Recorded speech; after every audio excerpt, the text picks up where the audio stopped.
आप एक proprietorship firm run कर रहे हो और आपको जिस व्यक्ति से चेक मिला था वो डिसऑनर हो गया। अब उस व्यक्ति के अगेंस्ट एक चेक डिसऑनर की कंप्लेंट आपको खुद ही फाइल करनी पड़ेगी, आपको खुद ही विटनेस बनना पड़ेगा, या फिर आप अपनी इस कंप्लेंट को किसी ऑथराइज्ड पर्सन के थ्रू भी फाइल कर सकते हो, या फिर आप अपनी complaint power of attorney holder के थ्रू भी फाइल कर सकते हो। इस क्वेश्चन का आंसर ऑनरेबल सुप्रीम कोर्ट ने Naresh Potteries versus Aarti Industries की जजमेंट में दिया, जिसके अंदर ऑनरेबल सुप्रीम कोर्ट ने section 142 of the NI Act की रिक्वायरमेंट को एक्सप्लेन करते हुए ये बताया कि सेक्शन 142 की रिक्वायरमेंट ये कहती है कि complaint must be in the name of the main complainant only. अगर कंप्लेंट मेन कंप्लेनेंट के नाम पे है, दैट इज द पेई या फिर cheque holder in due course of time, तो ये कंप्लेंट सेक्शन 142 की रिक्वायरमेंट को सेटिस्फाई करती है। सेकेंड रिक्वायरमेंट,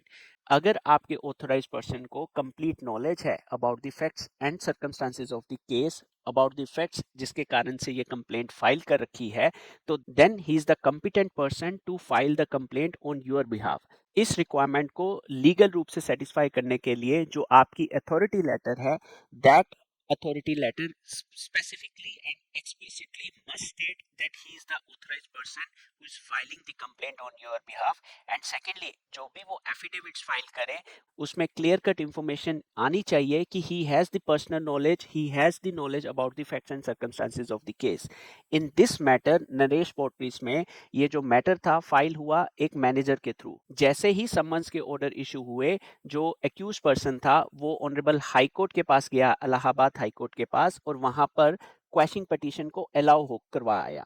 अब क्वेश्चन पिटीशन इसी बेसिस पे अलाउ हुई कि manager is not aware of the facts and circumstances of the case, इस कारण से ये कंप्लेंट डिसमिस करी जाती है। जब ऑनरेबल सुप्रीम कोर्ट ने इस मैटर को डिटेल में देखा, इस मैटर में जो अथॉरिटी लेटर फाइल हो रखी थी, इस मैटर में जो एफिडेविट्स फाइल कर रखे थे, इन सारे डॉक्यूमेंट्स को क्लियरली गो थ्रू करने के बाद honourable Supreme court arrived at a conclusion that the authorised person जो कि मैनेजर है उसको complete knowledge seems to be from the state of the documents as well as he has the appropriate authority, क्योंकि authority letter में specifically clear cut लिखा था कि this person is involved into day to day affairs of the proprietorship firm and he is aware of the facts and circumstances of the case। तो honourable Supreme Court ने इन्हीं documents को ध्यान में रखते हुए कंप्लेंट को रिस्टोर किया और डायरेक्ट किया लर्नर मजिस्ट्रेट को to continue the trial against the accused person. NI Act के रिलेशन में सिमिलरली ऑनरेबल सुप्रीम कोर्ट की या दिल्ली हाई कोर्ट की जजमेंट्स में अपडेट रहने के लिए आप हमारे चैनल